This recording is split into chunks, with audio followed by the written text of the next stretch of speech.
सो दोस्तों welcome to money stocks. तो इस वीडियो के अंदर हम लोग बात करने वाले हैं मल्टीपल स्टॉक्स के बारे में। तो चलिए सबसे पहले हम लोग डिस्कस करेंगे आईआरसीटीसी के बारे में, जहां दोस्तों आईआरसीटीसी के अंदर हमें अच्छी खासी रैली अभी कंटिन्यू आपको होते हुए नजर आ चुकी है। जिन लोगों ने इस गिरावट के अंदर या फिर जो कंपनी लगातार दोस्तों कंसोलिडेट कर रहा था, इसके अंदर जिन लोगों ने पेशेंस शो किया है या फिर लोगों के द्वारा हमें खरीदारी हुआ है, अब एक कंटिन्यूएशन रैलीज के अंदर आपको नजर आ सकता है। बहुत जल्द कंपनी 1000 रुपीज का लेवल फिर हमें ब्रेक करते हुए दिखाई दे सकती है। पहले तो कंपनी ने एक बार दोस्तों ब्रेक किया था, लेकिन क्या है ना, अगर पहली बार कंपनी ब्रेक करता है तो ये सस्टेन नहीं होता। तो कंपनी ने क्या किया, 1000 रुपीज का जो लेवल्स था, फॉर एग्जाम्पल ऐसा मान लीजिएगा कि 1000 रुपीज का लेवल है, ये पहले वन वे में क्रॉस किया लेकिन सस्टेन नहीं होता, जिसकी वजह से कंपनी फिर 900 साढ़े 900 रुपए के आसपास हमें लगातार कंसोलिडेट किया था। अभी फिर हमें ब्रेकआउट कंपनी कर सकता है। उसके पीछे के चार्ट के बारे में भी हम लोग स्टडी करेंगे। उसके साथ साथ जो मल्टीपल अपडेट्स है, जिन अपडेट्स की वजह से कंपनी को आने वाले फ्यूचर में बहुत अच्छा खासा फायदा बन सकता है या फिर फायदा हो सकता है, या फिर कंपनी का प्रॉफिट्स एंड रेवेन्यूज के अंदर बहुत अच्छी ग्रोथ आ सकती है, उस तरीके से हमें अपडेट्स के बारे में जान लेते हैं। आईआरसीटीसी का अगर आप ओवरऑल चार्ट देखोगे तो यह चार्ट के अंदर तो आपको दिखाई नहीं देगा कि कंपनी ने 1000 रुपीज़ का लेवल एक बार दोस्तों ब्रेक किया था, रिसेंटली ब्रेक किया था, लेकिन सस्टेन नहीं हुआ। इस वजह से गिरावट हुआ और कंपनी 1000 रुपीज़ का जो राउंड नंबर है, इस लेवल से नीचे लगातार कंसोलिडेट कर रहा है। लेकिन ये पीरियड का टाइम अभी खत्म हो चुका है। बहुत ही जल्द कंपनी इस लेवल को भी ब्रेक करके 1200-1300 रुपीज़ तक का लेवल हमें टेस्ट करने जा सकता है। उसी से रिगार्डिंग करंट बेसिस के ऊपर अगर आप एक चीज़ ऑब्जर्व करके चलेंगे तो 7 घंटे पहले एक अपडेट्स हमें नजर आया है, जिसके अंदर ये क्लियर कट बोला गया है कि क्या कंपनी 1250 रुपीज़ तक का लेवल्स हमें अचीव करेगा, या फिर ये लेवल्स हमें कंपनी क्रॉस कर सकता है, या फिर ये टारगेट्स कंपनी अचीव कर सकती है। एकदम लेटेस्ट अपडेट्स के बारे में हम लोग बात कर रहे हैं। ये अपडेट जो दिया गया है ना, ये अपडेट दिया है, आप देख सकते हो आदित्य गग्गर, इनके द्वारा ये अपडेट्स हमें दिया गया है। इनका मानना है कि कंपनी के द्वारा जब हमें राउंड बॉटम बना हुआ था, फॉर्मेशन हुआ था, उसका कंपनी के द्वारा हमें ब्रेकआउट किया गया है, जिस वजह से हायर साइड्स अगर आप देखोगे करंटली मार्केट भी बहुत ज़्यादा फ्लक्चुएट हमें कर रहा है। और अगर थोड़ा सा भी मार्केट के अंदर अगर तेजी आता है, एक पैटर्न का ब्रेकआउट होता है, फिर कंपनी आपको 1270 रुपीज़ तक का टारगेट, 1270 रुपीज़ तक का लेवल्स हमें अचीव करेगा। लेकिन ये लेवल दोस्तों कब अचीव करेगा, आप देख सकते हो। इनका ये मानना है कि पहले कंपनी का करंटली ये भी ऑब्जर्व करना बहुत ज़्यादा ज़रूरी है कि कंपनी का जो रजिस्टेंस लेवल है क्रूशियल, वो 970 रुपीज़ से लेके 975 रुपीज़ का है। अगर ये लेवल्स अगर ब्रेकआउट करता है तो ही बहुत ज़्यादा चांसेस ये है कि फिर आईआरसीटीसी हमें 1270 रुपीज़ तक का टारगेट्स हमें अचीव कर सकता है। लेकिन इनका ये भी मानना था दोस्तों, करंट बेसिस के ऊपर जो आईआरसीटीसी कंपनी हमें ट्रेड कर रहा है ना, ये बाइंग करने के लिए बहुत अच्छा खासा लेवल है, आप देख सकते हो। गुड बाइंग अपॉर्चुनिटी एट 930 से लेके 935 रुपीज़ के आसपास। एंड कहीं ना कहीं जो ईएमएस का जो सपोर्ट है, वो अगर आप ऑब्जर्व करेंगे, जो एक्सपोनेंशियल मूविंग एवरेज का सपोर्ट है, वो भी कहीं ना कहीं यही हमें दिखाई दे रहा है। तो हम लोग क्या करेंगे ना, टेक्निकल चार्ट के बारे में भी कवर करेंगे। तो इनके द्वारा भी यही बोला गया है कि 1050 से लेकर 1100 रुपीज़ तक का पहला टारगेट दिखाई दे सकता। तो चलिए अभी हम आ चुके कंपनी के ओवरऑल चार्ट के अंदर। तो पहले हम लोग क्या करेंगे, एक्सपोनेंशियल मूविंग एवरेज यानी कि ईएमएस, वो हम लोग स्टडी कर लेते हैं। यहाँ दोस्तों अगर आप एक चीज़ ऑब्जर्व करेंगे तो यहाँ मैंने 2 मूविंग एवरेज लगाया हुआ है। ये दोनों मूविंग एवरेज का जो वैल्यू है वो कितना है, एक जो है 9 वाला है और एक जो है 15 वाला है। मैं दोनों के ऊपर दोस्तों काम करता हूँ। इसकी एक्यूरेसी सबसे ज़्यादा है मेरे हिसाब से, एज पर द स्टडी। अगर आप एक चीज़ ऑब्जर्व करके चलेंगे, जब जब कंपनी का जो मूविंग एवरेज वाला जो थ्योरी है वो कब वर्क करेगा, देखिएगा ये जानना इंपॉर्टेंट पहले है, राइट। अगर आप एक चीज़ ऑब्जर्व करेंगे तो दोनों मूविंग एवरेज आपको दिखाई दे रहे हैं कि यहाँ ट्रेड कर रहे हैं। यहाँ चार्ट के अंदर हमें गिरावट हुआ, मूविंग एवरेज के नीचे हमें कैंडल ने क्लोज किया, तभी हमें खरीदारी नहीं करना है। खरीदारी कभी करना है जिनको क्विक प्रॉफिट चाहिए, वो लोग क्या करेंगे, शॉर्ट टर्म के अंदर भी जो लोग बाइंग करना चाहते हैं वो लोग क्या करेंगे, जब भी कोई कंपनी मूविंग एवरेज को क्रॉस करता है ना, मूविंग एवरेज को क्रॉस करता है, तब हमें खरीदारी करना है। जैसे कंपनी मूविंग एवरेज को क्रॉस करेगा, 1-2 दिन कंपनी वेट करता है, उसके बाद देख सकते हो कितना शानदार तरीके से मोमेंटम हमें कंपनी क्रिएट करता है। और जैसे कंपनी तेज आएगा, वैसे फिर मूविंग एवरेज के ही ऊपर कंपनी सपोर्ट लेते हुए दिखाई देगा।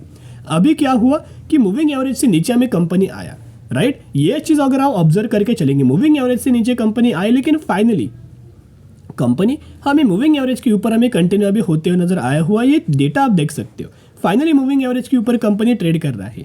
अभी क्या, अगर मंडे के दिन, अब कहने कि कल के दिन अगर मार्केट पॉजिटिव रहता है तो यहीं से आपको तेजी नजर आ सकती है। लेकिन अगर मार्केट के अंदर थोड़ा सा भी प्रेशर होता है तो कंपनी एक दो दिन अगर यहाँ होल्ड करे तो और भी बहुत अच्छा खासा है बाइंग करने का मौका बनेगा। फिर मूविंग एवरेज जैसे ही आगे बढ़ेगा वैसे कंपनी के अंदर बढ़िया तरीके से मोमेंटम बनेगा। और सबसे पहला टारगेट हमें 1050 रुपये का दिखाई देगा, जो कि कंपनी ने हाई अपना क्रिएट किया था। उसके बाद आपको 1100 रुपये का और उसके बाद 1270 रुपये तक का टारगेट IRCTC कंपनी अचीव करके दे सकती है। और इस न्यूज़ के कारण भी बहुत अच्छा खासा बेनिफिट मिल सकता है। आपको बताओगे 6 से 7 महीने पहले IRCTC ने जोमेटो के साथ साथ पार्टनरशिप किया था। किस चीज़ों के लेके? डिलीवरी करने के लिए पार्टनरशिप किया गया था 7 महीने पहले, जिस वजह से कुछ स्टेशन के ऊपर, कुछ रेलवे स्टेशन से, कुछ लोकेशंस के ऊपर ये डिलीवरीज जोमेटो करंटली प्रोवाइड कर रहा है। और अभी अलग लोकेशंस के ऊपर IRCTC ने करंटली स्विगी के साथ हमें पार्टनरशिप किया हुआ है, जिसके अंदर अगर आप देखोगे 4 से 5 रेलवे स्टेशन के अंडर हमें स्विगी अभी डिलीवरी करेगा, जिससे बढ़िया तरीके से फायदा मिलेगा। और ये कंपनी कोई बुरा नहीं है। मैं इसका आपके साथ कुछ पैरामीटर शेयर करना चाहूँगा ताकि आपके अंदर कॉन्फिडेंस बिल्ड हो सके। अगर आप इनका रेवेन्यूज देखोगे तो 2021 के लगातार कंपनी रेवेन्यूज बढ़ रहा है 850 करोड़, 1950 करोड़, 3660 करोड़। फिर कंपनी का अगर आप प्रॉफिट भी चेकआउट करेंगे कितने एक्स की ग्रोथ हमें नजर आई है, वो चीज़ें ऑब्जर्व करना। 2021 में 190 करोड़, 2022 में 660 करोड़, ऑलमोस्ट 3 गुना हमें कंपनी का प्रॉफिट बढ़ा। और फिर अगर आप करंटली ऑब्जर्व करेंगे 2023 में 1000 करोड़। तो कहीं ना कहीं लगातार रेवेन्यूज बढ़ रहा है एंड प्रॉफिट्स भी बढ़ रहा है। तो ये दोस्तों निवेश करने का बढ़िया तरीके से मौका है। तो जैसे जैसे कंपनी गिरावट के अंदर मिले वैसे वैसे कंपनी के अंदर खरीदारी करना एंड लॉन्ग टर्म के लिए होल्ड करना। अभी हम बात करने वाले हैं अगली कंपनी के बारे में। लेकिन दोस्तों एक पॉइंट नोट करना कि अगर आप IRCTC के अंदर खरीदारी करना चाहते हो तो शॉर्ट टर्म से अच्छा बढ़िया आपको रिटर्न लॉन्ग टर्म के अंदर मिलेगा, क्योंकि आने वाले सालों में आपको पता है रेलवेज के अंदर गवर्नमेंट ने बहुत बड़ा इन्वेस्टमेंट किया हुआ है। और ये इन्वेस्टमेंट आने वाले फ्यूचर में भी बहुत अच्छा खासा हो सकता है और ज़्यादा इन्वेस्टमेंट आ सकता है। तो जैसे जैसे इन्वेस्टमेंट का खबर आएगा वैसे वैसे कंपनीज के अंदर मोमेंटम बनेगा। और आने वाले सालों में नए ट्रेन्स भी आने वाले हैं, वंदे भारत भी आने वाले हैं और नॉर्मल ट्रेन्स भी आने वाले हैं, जिसको इंडिया के अंदर एक ही प्लेयर ऑपरेट करने वाला है, जिसका नाम है IRCTC। तो इस सभी चीज़ों को दोस्तों ध्यान रखना। अभी बात करेंगे अगली कंपनी के बारे में, जिसका नाम है HDFC बैंक। 1419 रुपये पर ट्रेड कर रहा है एंड नई के बराबर फ्राइडे के दिन हमें परफॉर्म किया। लेकिन जब से कंपनी ने अपना रिजल्ट हमें परफॉर्म किया है तब से अगर आप इनका परफॉर्मेंस देखोगे टॉप से लेकर करंट प्राइस तक कंपेयर करेंगे तो ऑलमोस्ट कंपनी अभी भी हमें 17% तक की गिरावट के अंदर मिल रहा है। लेकिन एक चीज़ अगर आप ऑब्जर्व करेंगे, पहले इतनी बड़ी गिरावट बिल्कुल भी नजर नहीं आई।